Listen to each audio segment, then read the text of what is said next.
Назарбаев зияткерлік мектебінде өтіп жатқан жазғы мектепке қала мен өңір аудандарынан жиналған 200-ден астам бала қатысуда. Жазғы мектеп аясында екі тілде өтетін 7 курс қарастырылған. Олардың ішінде нишке түсуге дайындық, деңгейлер бойынша ағылшын тілін үйрену, IELTS тапсыруға дайындық пен арт-стим және инжиниринг бар. 11 жастағы Ернұр Мұрат Мамлют қазақ мектеп-интернатында оқиды. Балақай түрлі курстарға қатысып дағдыларын шыңдап үлгеріпті.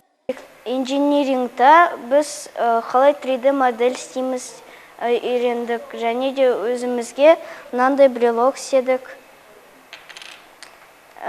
Сосын бізге көрсетті, қалай лазер істелінеді, қалай 3D принтер істелінеді. Жазғы мектепте әзірленген курстар балалардың бойындағы шығармашылық және инженерлік қабілеттерді дамытуға, сондай-ақ сыни ойлауды қалыптастыруға бағытталып отыр. Маған өте ұнады.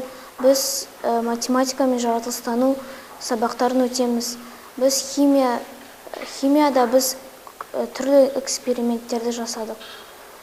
Математикада біз есептерді шығарамыз. Маған ең ұнайтын сабағым бұл информатика және инженеринг. Тағы да біз мұнда демаламыз, ойнаймыз, тағы да спортзалға барамыз. Ағылшын тілін үйрену мен IELTS тапсыруға дайындық тілдік дағдыларды жетілдіріп қана қоймай, халықаралық емтиханда жоғары нәтижелерге қол жеткізуге де мүмкіндік ашпақ. Жалпы барлық курстарға екі тілге де оқушылар толығымен жазылды. 200-ден астам оқушы келіп, қазіргі уақытта оқып үйреніп отыр. Оның ішінде Назарбаев зияткерлік мектебіне түсуге дайындық та бар. Креатив жағынан арт, стим бағыттарында дамыту, инженерлік, робототехника деген сияқты өте қызықты өтіп жатыр деп ойлаймын.